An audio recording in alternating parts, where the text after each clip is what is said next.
하나님께서는 아브라함에게 영원한 언약을 세우셨습니다. 그리고 오늘 그 부르심과 언약은 믿음의 길을 걷는 자들에게 이어지고 있습니다.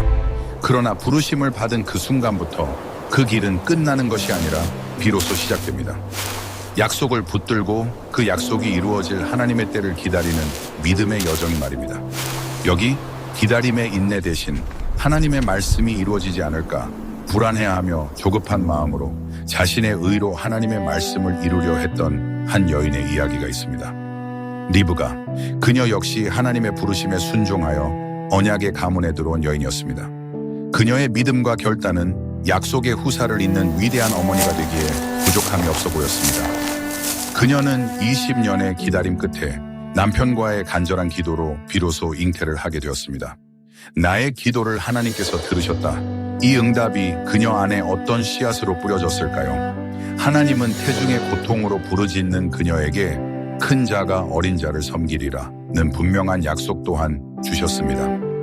하지만 이 선명한 약속은 그녀에게 어떤 확신을 주었을까요? 기도 응답의 경험과 예언의 말씀을 가졌다는 그 확신이 점차 하나님의 주권을 신뢰하는 믿음의 자리를 대신하기 시작한 것은 아닐까요?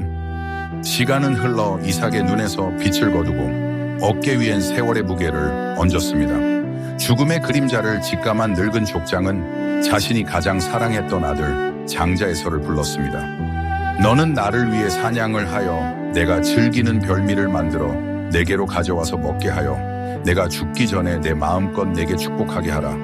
그러나 장막의 얇은 천 너머 그 모든 말을 듣고 있던 한 사람이 있었습니다.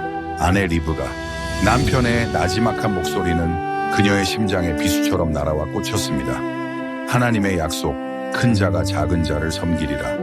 그 분명했던 말씀이 남편의 인간적인 사랑 앞에서 무너져 내리는 순간이었습니다. 불안은 순식간에 그녀의 영혼을 잠식했고 하나님의 뜻이 이루어지지 않을까 하는 조급한 마음으로 리브가는 이삭을 찾았습니다. 리브가의 계획은 빠르고 정교했습니다. 아들은 저주를 두려워했지만 어머니의 그릇된 확신은 아들의 두려움마저 잠재웠습니다. 너의 저주는 내게로 돌리리니. 염소 가죽에 거친 감촉이 아버지의 낡은 손을 속이고 어머니의 정성으로 만든 별미가 아들의 거짓말에 힘을 실어주었습니다. 어둠 속에서 이삭은 의심했지만 결국 자신의 감각을 믿기로 했습니다. 마침내 족장의 거룩한 축복이 인간의 계획으로 빚어진 거짓 위에 내려앉기 시작했습니다. 야곱이 그 아버지의 장막을 떠난 후 에서는 준비한 별미를 아버지에게 바치며 축복을 받으려 했지만 이미 야곱이 다 가져가 버린 후였습니다.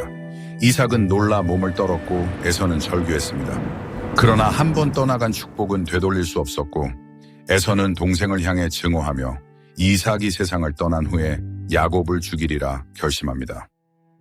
리브가는 사리의 찬에서의 외침을 들었습니다. 리브가는 과연 어떤 마음이었을까요? 리브가의 가장 시급한 문제는 에서의 사리에서 야곱을 피하게 하는 것이었습니다. 리브가는 에서의 화가 오래 갈 것이라고 생각하지 않았습니다. 잠깐이면 에서의 화가 가라앉을 거라 생각했을런지도 모릅니다.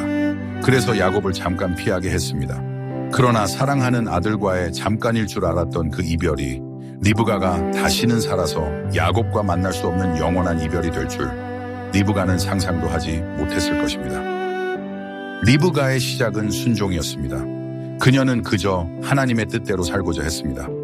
그러나 그녀의 이야기는 믿음의 길 위에서 가장 분별하기 어려운 질문 하나를 우리 앞에 던져뒀습니다. 내가 이루려는 이 열심이 과연 하나님의 뜻입니까? 나의 뜻입니까? 내 마음이 서두르는 이 계획이 과연 하나님이 보시기에 아름다운 것입니까? 그리고 나는 지금 하나님의 방식으로 일하고 있습니까?